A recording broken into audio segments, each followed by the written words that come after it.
treasure of the mighty Aztec emperor Montezuma.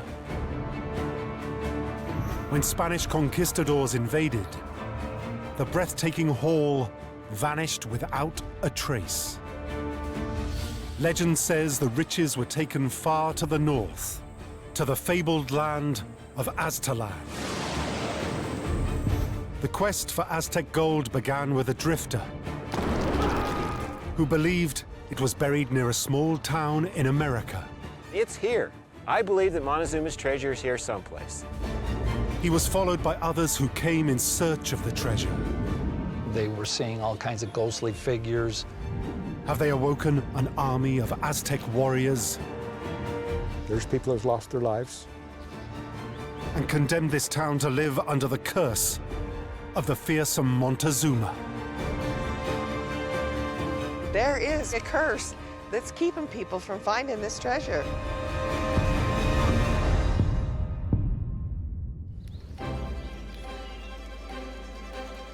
The quest started almost 100 years ago. One summer's day in 1914, a dusty old prospector cycled along Johnson Canyon in Utah, in the southwest of America. His name was Freddie Crystal, and he was in a hurry to get to a town called Kanab. I am sure that the people of Kanab thought that Freddie sounded a bit mad, and he looked a bit mad. Wild-eyed and crazy hair, unshaven, not the typical person that comes into town. And Freddie Crystal certainly had a wild tale to tell. He told the people of Kanab that the treasure of Montezuma was buried near their town. If they'd help him find it, they'd all get a cut. It wasn't the sort of story these no-nonsense folk were used to hearing.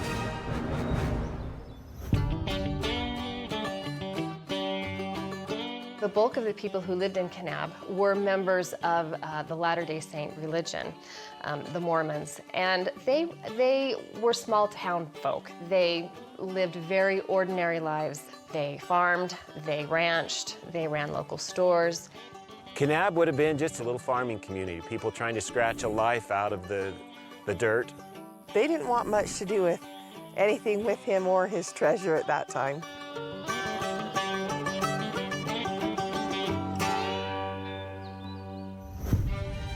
Freddie simply couldn't understand how they could turn their backs on one of the world's largest hauls of riches. When the Spanish first saw the treasure, they were awestruck by the vast array of jade, turquoise, silver, and gold.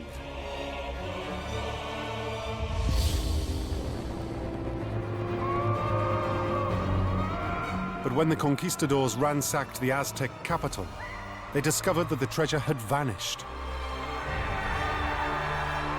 When faced with an agonizing death, the Aztecs still refused to reveal where the treasure had been hidden.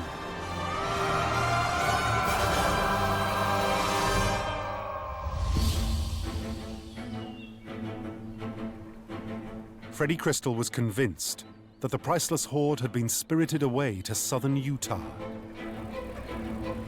His belief was absolute. The story of Aztec gold had come to him in a vision. Before Freddie ever even got to Kanab, he was a prospector up in Idaho. He was working in a mine and he got hit in the head with a crowbar, which caused him to have what he called a panorama, which for most intents and purposes we would call a vision. In the vision, Freddie said he had seen a large number of Aztec warriors leading a massive procession of slaves.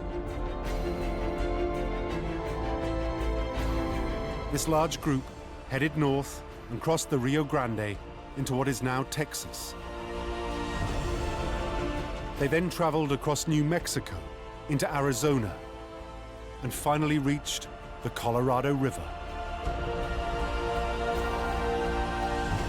The Aztecs and the long line of slaves moved into what is now southern Utah. But then suddenly Freddie Crystal's vision started to fade. The Aztecs and the slaves completely disappeared.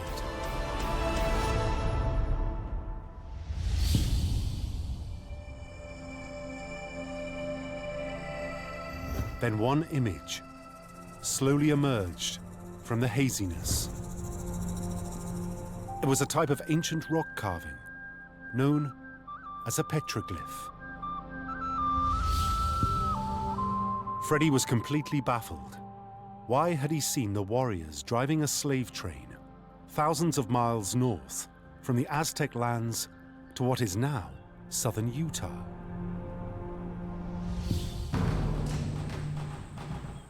Freddie decided to find out all he could about the history of the long-lost Aztec nation. His reading led him to the events surrounding the downfall of the once mighty Aztec Empire.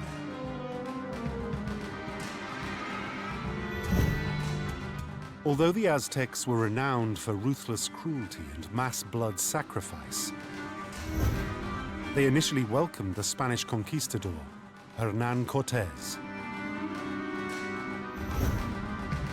Cortés couldn't have timed his arrival better. It had been prophesied a white god would appear in 1519, and here he was, standing before them. The Spaniard wanted to see gold, and the obliging Aztecs showed their new god straight to their treasury. The conquistadors were staggered, and one of their number stated that all the riches of the world were to be found in that single room. When the inevitable hostilities broke out, the Spanish murdered Montezuma and made straight for his treasure room. But the vaults were empty.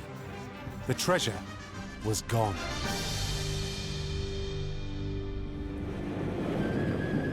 But the Spaniards hadn't traveled this far to simply give up on the biggest cache of booty they'd ever laid their eyes on. And when it came to cruelty, the conquistadors could teach the Aztecs a trick or two. They wanted that treasure and were prepared to do whatever it took to find out where it was. It was said that not a single Aztec cracked.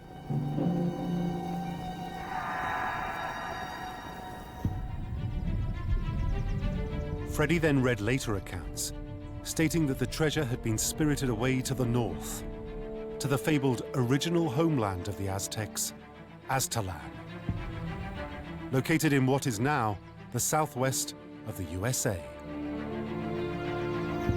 Legend has it that the Aztec warriors were sealed up with the treasure in a cave. Their mission, to protect their emperor's treasure from anyone who broke in to steal it. And now, at last, Freddie realized the meaning of his vision. He was convinced he'd seen the army of slaves carrying the treasure trove as far north as the Colorado River. At that point, the vision had blurred. But then one tantalizing clue was revealed, and Freddie believed this was the marker pointing to the location of Montezuma's treasure. He did have one clue, and the clue he had was a petroglyph that had been carved onto a red wall. But the southwestern states of America are full of red canyons, covered with thousands of petroglyphs. For Freddie to find one particular petroglyph somewhere out in the vast wilderness seemed an impossible task. Freddie Crystal had hit a brick wall.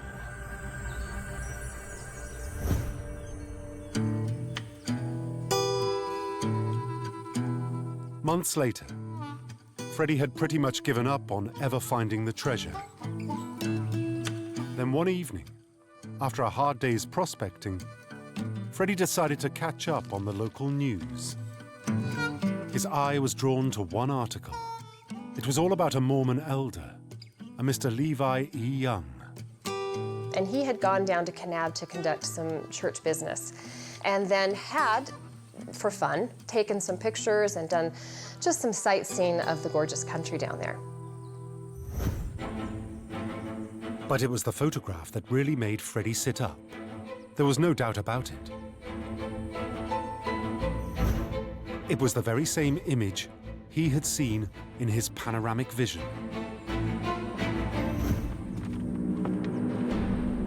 And Levi Young had now told him where it was. It was somewhere on a canyon wall, somewhere near a town called Kanab. Freddie jumped on his bike and headed 300 miles to the south. He was convinced he was finally honing in on the long-lost treasure.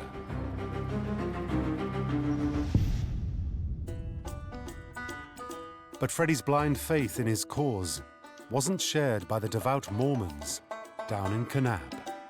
Most of the people in Kanab did not give him the time of day, but one gentleman was willing to take a chance on Freddie, and his name was Oscar Robinson. He owned a ranch, and he agreed to let Freddie come stay at his ranch. Oscar Robinson took Freddie in and gave him free board and lodging. This was a cowboy ranch.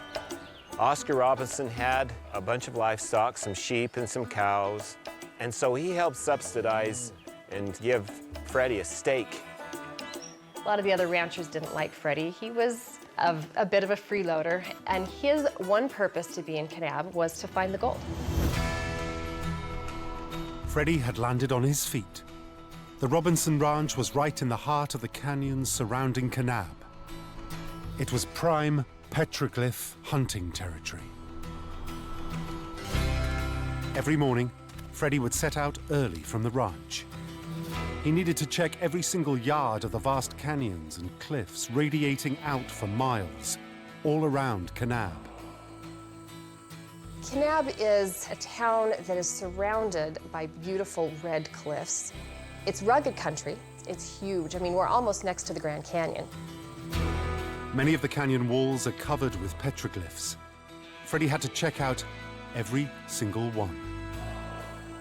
And so for one person to try and pinpoint the exact location was an overwhelming task. But not for Freddie. He was a man on a mission dictated by a vision. He searched the hills for about 2 years, all the while the ranchers at Oscar Robinson's ranch making fun of him nightly, telling him he was crazy. Freddie would also show the photograph to anyone who would still give him the time of day. And then, in 1916, he finally got some fantastic news. One man had seen the petroglyph that Freddie thought would point him to the location of the treasure. Crystal couldn't believe how he could have overlooked it. It was just 2 miles up the road from the Robinson Ranch. And then he found out how. Some told him that the petroglyph had been blasted off the wall. It seems a farmer had wanted to create a shelter under the rock to store hay. And he had unwittingly reduced Freddie's vital marker to Montezuma's treasure to a sad heap of sand in an instant. Freddie Crystal seemed to have taken the news badly and vanished just as suddenly as he had appeared. And the people of Kanab assumed it was the last they would ever see of the wild-eyed man and his tall tales of lost treasure.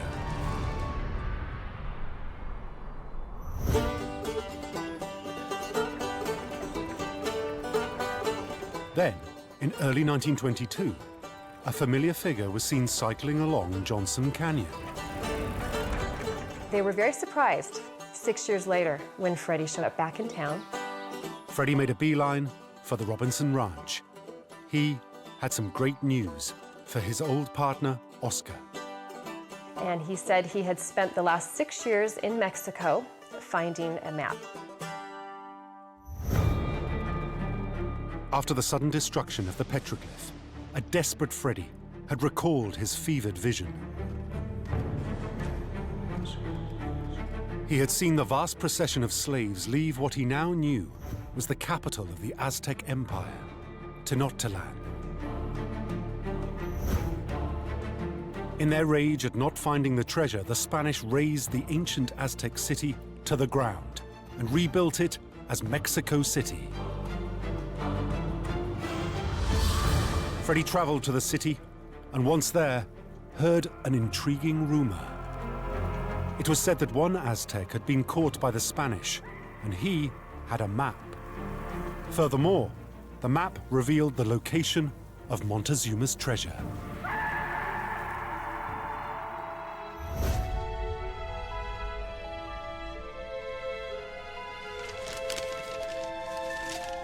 In the mayhem during the bloody Spanish conquest, the precious map had been lost. Freddie learned that the old colonial records were stored in the basement of a monastery. So in the dead of night, Freddie Crystal jumped the wall and broke in.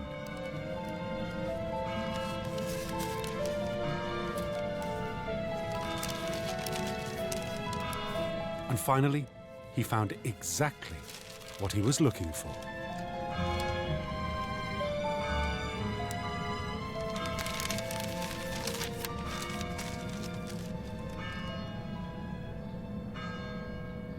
The map described an area. It had a cliff. Below the cliff, there was supposed to be a marsh, and then it was surrounded by 7 mountains. The cliffs and marshes reminded Freddie of the landscape in Johnson Canyon, but included something he had never seen on his many trips through the hills.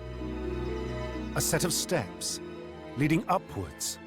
Freddie was convinced the treasure had to be hidden at the top, behind the entrance. When Freddie returned, it was almost like a rewind. Once again, he started searching the hills. He would hike to the top of mountains with his map in hand. Freddie was looking for a spot where he could see 7 mountains lined up as on the map. Once he got to the top of different cliffs and mountains, he would pull out his map and he would try to match the different geographical landmarks. And now he had a map. Some of the younger cowboys started to show more interest in Freddie's story. Alvin Judd, Oscar Robinson's 16-year-old son-in-law, was particularly keen. In his spare time, Alvin and his pal Cowhide Adams would join Freddie on his search.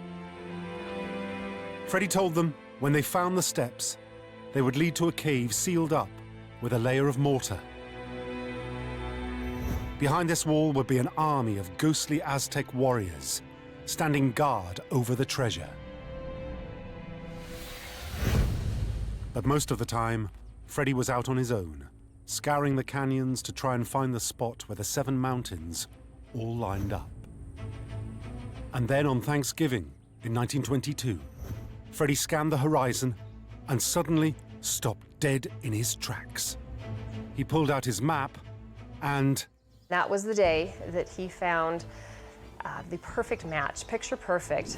Everything was there, the 7 mountains, the cliff, the marsh beneath, it all fit. Footsore Freddie couldn't believe his luck. He had finally done it.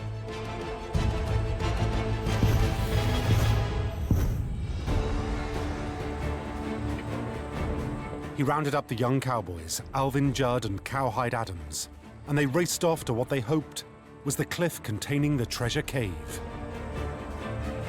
Crystal scanned the canyon. He was looking for a set of steps cut into the rock face. They found the cliff, they were at the bottom, and they saw that there were stone steps going up. Freddie scrambled ahead, leaving the youngsters for dust. And all the excitement and all the blood pressure went up, and here's going to be the gold. Freddie was looking for something out of the ordinary in the rock face, some feature that didn't quite fit in. When they got up to the mountain where the steps were, they were looking around trying to find an opening, which there wasn't, but there was a little indention. It was though Crystal had a sixth sense. Somehow he just knew there was something special about this spot. He actually pulled out a pocket knife right then and there. Immediately, they started digging with their pocket knives, with their hands, anything that they could open up that face with. And beneath the soft sandy face, there was something harder. It was like mortar in between rocks. The mortar was made from limestone, a mineral not found in Johnson Canyon. The closest is found 20 miles from here. So obviously, somebody had brought that here to close up that wall, and it had to be the Aztecs. Freddie believed he was now just feet away from the riches that had been snatched away from Cortez and his conquistadors. Any moment he knew, Freddie knew he was going to break through that wall and find a mass cavern of riches that the Aztecs had stored there.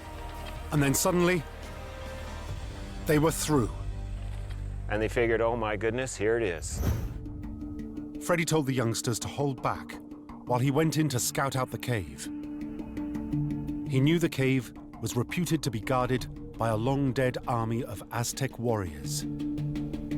Freddie edged nervously along the sandy cavern. And then there was actually a booby trap, and a boulder had rolled onto one of his legs and had actually pinned him there. was this the curse of Montezuma? Freddie desperately shouted for help, and Alvin Judd rushed to his aid. If he had been alone, it could have been fatal. He could have died there in the caves. There was no sign of Aztec warriors. But now they were worried. There could be more dangerous booby traps lying just up ahead. The excitement withdrew. The brush with death quickly sobered the mood amongst the trio of treasure hunters. It was dangerous. It was more than they could handle. And that's when they went to town and says, we've got to get the word out. We've got to get more people up here. Freddie rushed back to Kanab. He was anxious to tell everyone he was on the verge of finding Montezuma's treasure. But he needed help, and lots of it. And once word had got out that he had found the treasure cave, the whole town loved Freddie. It wasn't Freddie the freak or Freddie the weirdo anymore. Finally convinced that Freddie may be onto something, the whole community decided to help dig out the treasure, and then they would all share out the spoils. If you go back to the design of the community and how the western part of this country worked was community-based. So it worked the same way with this adventure on finding Montezuma's treasure. Everybody worked together. Within days, Kanab effectively shut up shop. The townsfolk jumped in their buggies and rode to Johnson Canyon to dig out the treasure. For a town like Kanab to completely shut down, it's really quite remarkable. All of a sudden, a little community blossomed up down in the bottom of the canyon, and they began to dig. They had jobs, just like as if they were in town. Some people were in charge of the water. They had people that were in charge of the cooking, the cleaning, the digging. In the 1920s, what they used to dig with was shovels, picks, rakes, buckets, anything that they could find. Everything had to be done by hand. They'd have a bunch of buckets and a line brigade. So one would take a bucket, hand it to the next, like you're putting out a fire. Everybody had a part, and it ran like oiled clockwork because everybody wanted that treasure. These are ranchers, farmers, and working is their living. And so they kind of put their lives on hold for Freddie Crystal. In the 1920s, Kanab was one of the most isolated communities in the USA. But they knew completely closing down the town could attract unwanted attention. It was like a tent city here in Johnson Canyon, and certain people were left in town to make it look like the town was still busy and that it was thriving. The people of Kanab were used to thinking independently. In 1912, they had appointed the world's first all-woman council. the all-woman town council levied a fine on anyone who spoke the word treasure out loud. They wanted to take all precautions to make sure that no outsiders would hear of the treasure and try to come and claim some of the gold for themselves. The Women Council, they put a lid on it, and that information didn't get out very far at the time.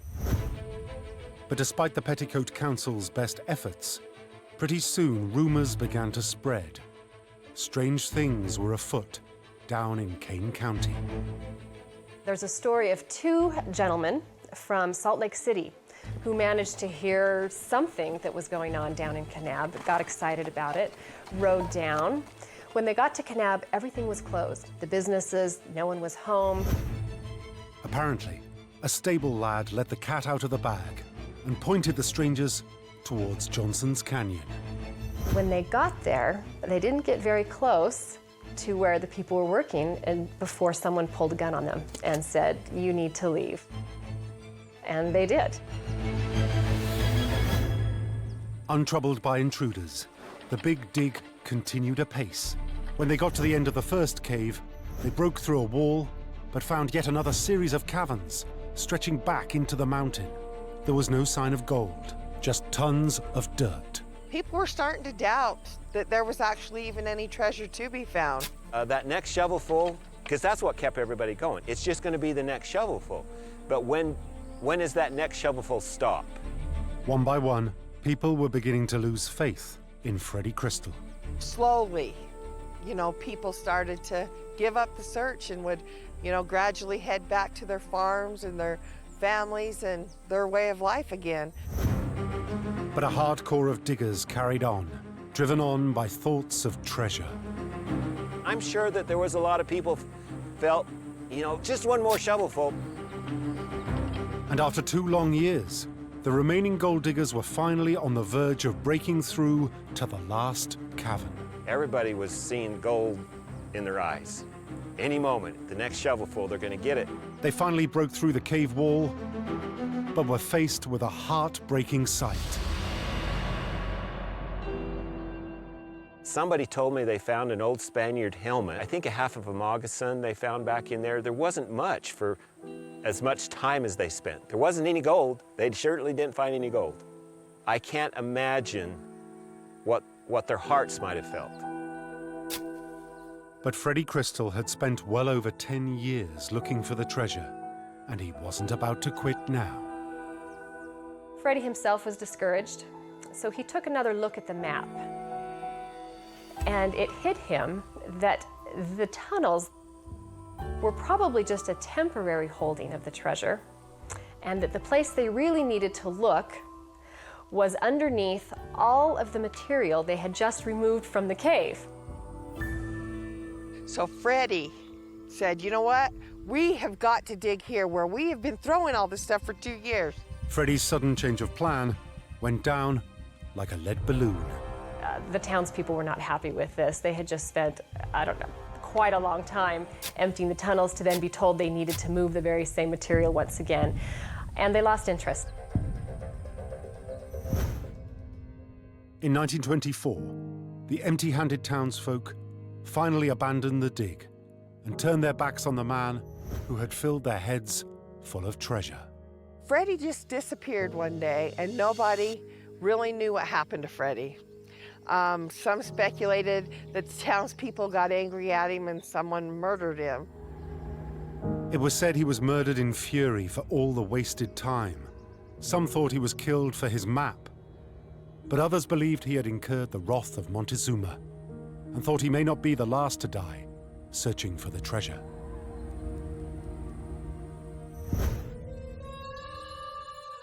But Alvin Judd kept his faith in Freddie and his tales of Aztec gold. And when he had any spare time, He was up there digging, my grandfather, and with his brothers. He spent 30 years or more up there. Alvin found no trace of the legendary gold. But it wasn't to be the last the Judd family were to hear about Montezuma and missing Aztec treasure.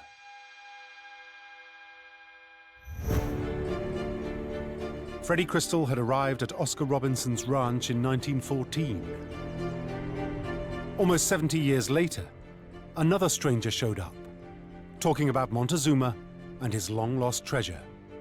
His name was Raymond Dillman. The Dillmans showed up, and my mother was there alone this particular day. And this old green van drove up. And it was full of these Spanish-looking people, and they were big people. My mother was kind of scared because it was, you know, she's out there alone. And they didn't dare get out of the van. My mom tells this story lots better than I do. When I saw the occupants in there, it really quite frightened me for a minute, you know, and I thought, oh no, what would I do? You know, well, the dogs took care of it. And those old dogs probably would have licked you to death. Other than that, they would have done a thing to you, but they had a big bark. Orrinell Judd eventually summoned up all her courage. I went over there and he asked me if there were any hieroglyphics on the walls. And she says, yeah, there's some right there by the house. And he said, well, can I see them? He said, sure. So she walked over there and showed him. Raymond Dillman was looking for petroglyphs of 3 animals, all in a line. Below them, 3 circles. And it was the exact pictures that he was looking for. But there was one final image Dillman needed to account for. Well, do you have this big bullseye? Yeah, there's one down the canyon. The bullseye petroglyph, a 9-spiraled circle, confirmed Ray Dillman's theory. And he says, the Montezuma treasure is buried on your property. I said, oh, really? Is that what turned your hair white? Yes, all of a sudden. Any other family would probably have politely asked Ray Dillman to leave, but not the Judds. It's unusual, and it pricked our interests because naturally it was in our family, or we'd been part of Freddie Crystal and the whole 9 yards, and then to have somebody else come out of the blue and come right to there, and then for us to be able to take him right to the picture because we knew they were there. It's been in my family a long time. And this Dillman story of coming to our doorstep and continuing the saga in the 70s, early 80s, was amazing to us.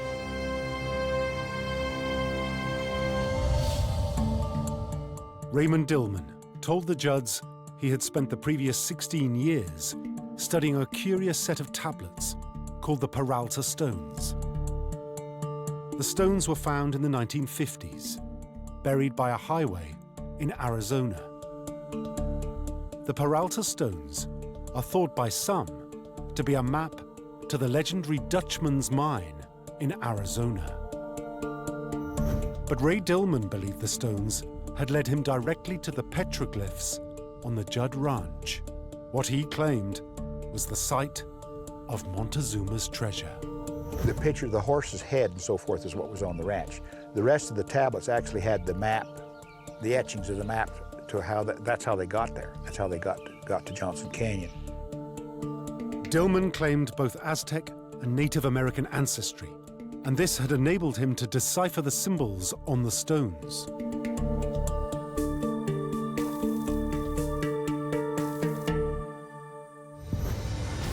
And if the stone map was good enough for Ray Dillman, it was sure good enough for Bruce and Brent Judd.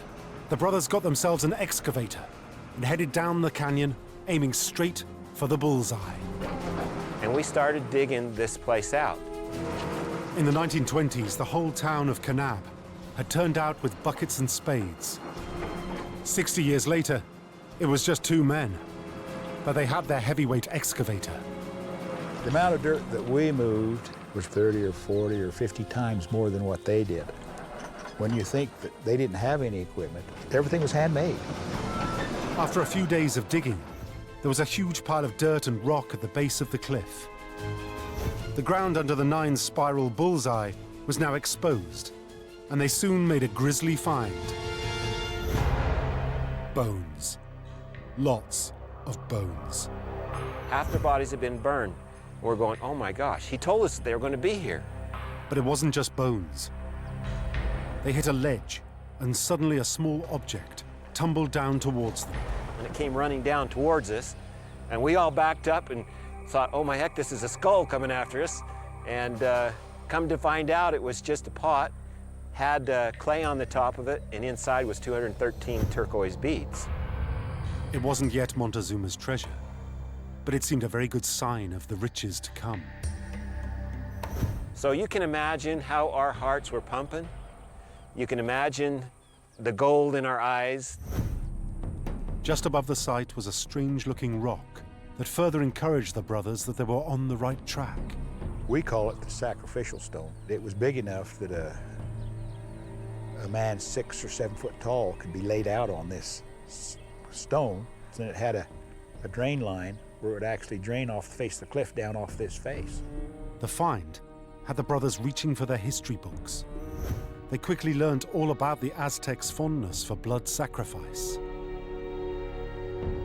So had they found the execution site of the slaves who had carried the treasure from the Aztec capital in the early 1500s? My thought was, dang, this is a place where they sacrificed, because the blood could naturally go off the edge of the cliff. We figured it was that they were probably the Aztecs and that they'd beaten the people. And when they excavated further, under the cliff, they found a set of flat stones. We'd take that cover stone off, and the hole was completely full of sand. We'd go in and dig out that hole, go down about 8 feet, and then we thought we had a tunnel. Here's the entrance to the cave. Montezuma's is just the next shovelful. 2 feet in diameter, just enough for one person to get down in there. And guess what we found? Bodies. There were stones placed over the openings.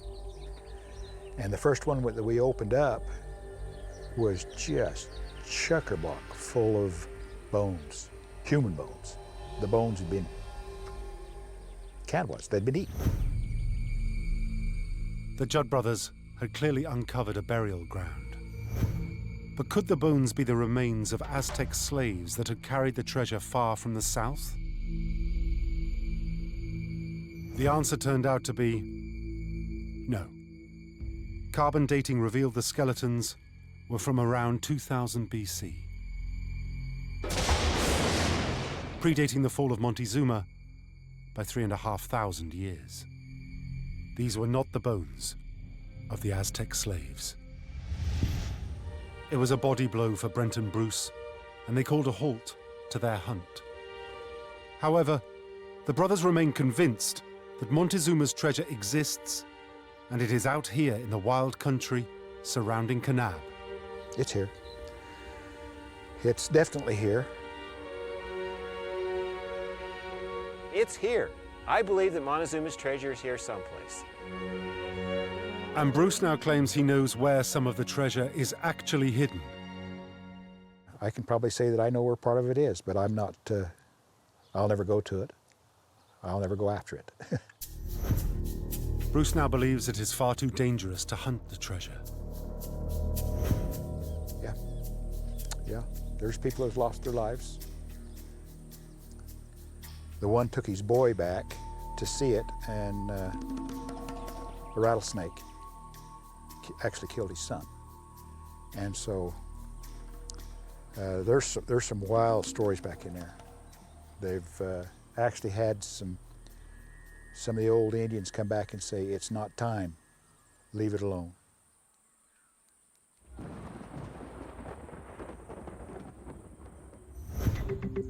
The fact that the treasure may be cursed was whispered around Kanab, but it didn't deter everyone in town.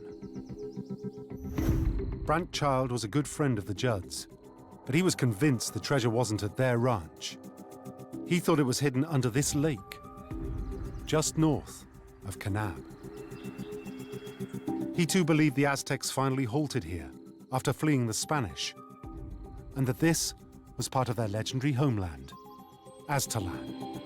These Aztecs decided they had to leave and take their treasure elsewhere. So they came back to their homeland, back to this country. And they knew they had to put it someplace where Cortez wouldn't get it. Brant Child said that when the Aztecs arrived here, the lake didn't exist.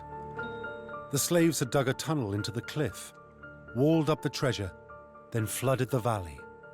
His son Lon explains. There was probably around 4,000 to 6,000 warriors. The theory is that they actually killed the warriors that brought the gold here. And the Aztecs believed in the afterlife. And so their assignment was to protect this area. But thousands of dead Aztec warriors were not going to deter a man like Brant Child. When he wanted to go after something, he really went after it.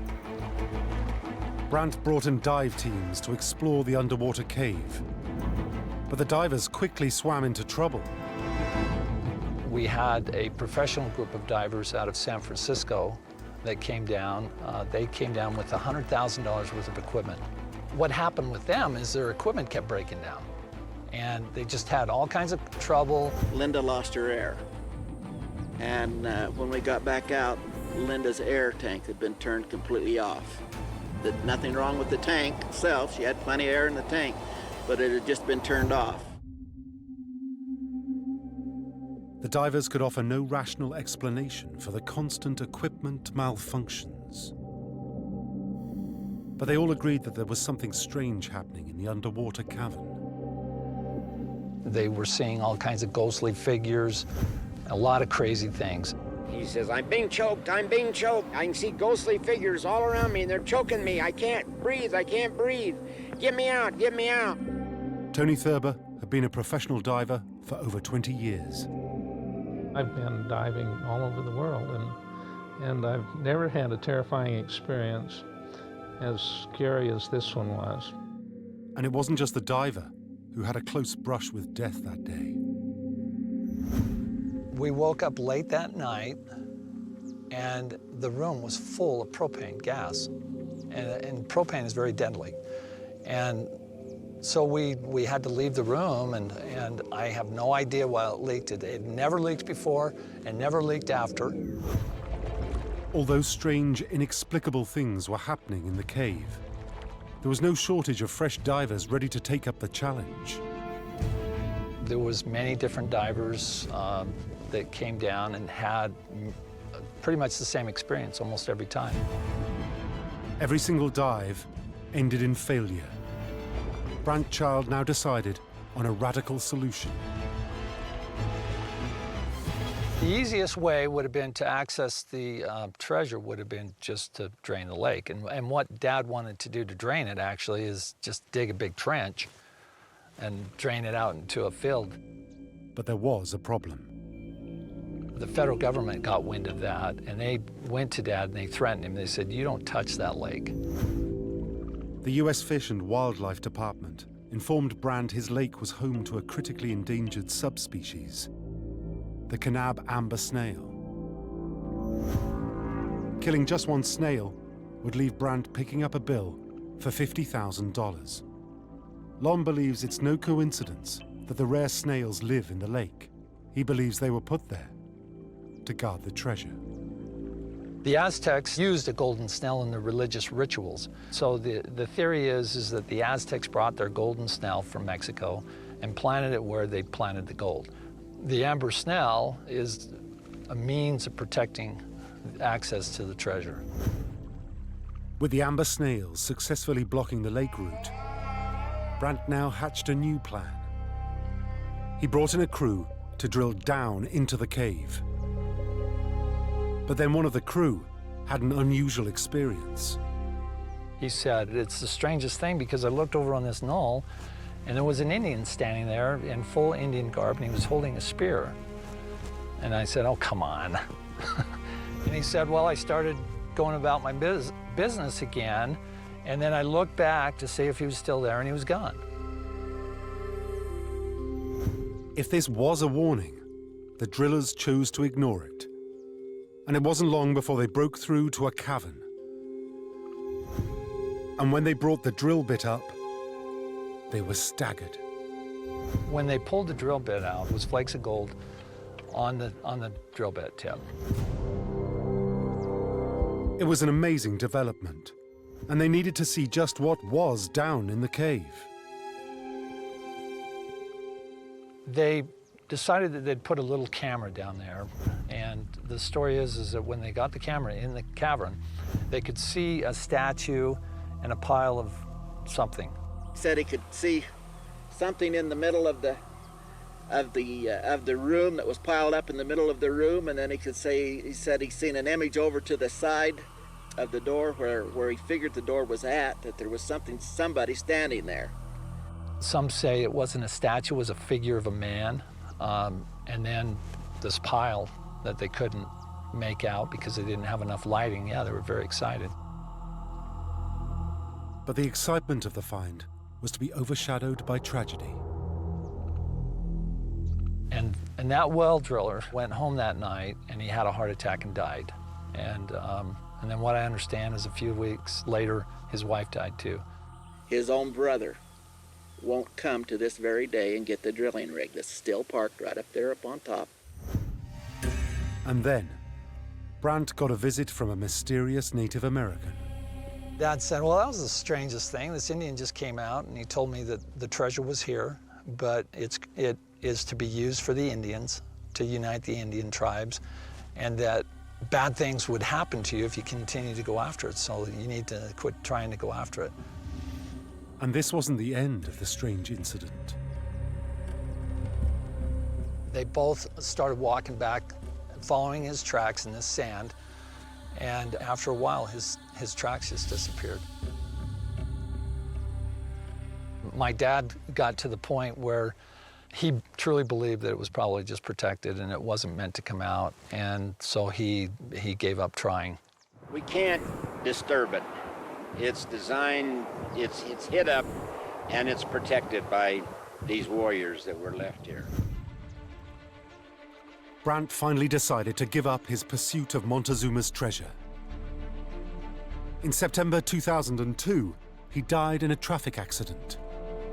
Some consider the circumstances surrounding his death as somewhat mysterious. Brandt Childs was killed in Marysville Canyon when he hit a horse in the canyon. A lot of people think it could have been because he disturbed the treasure. Some people believe it's cursed. It's been cursed with a curse to protect it. Some now believe that the treasure belongs to the descendants of the Aztecs, the Native American people. The legend says that there's a chosen one and that he will be able to come and access the treasure and that it will be used for the Indians. Like I say, when the time's right, then it'll come out. Lon Child has brought a halt to any attempts to get hold of the treasure at the lake. We're gonna let the Aztecs sleep. Yeah, they can have their treasure. Today, many in Kanab are convinced that the 6,000 Aztec warriors continue their silent vigil. They believe the warriors await anyone reckless enough to disturb the treasure of their long-dead emperor, the mighty Montezuma.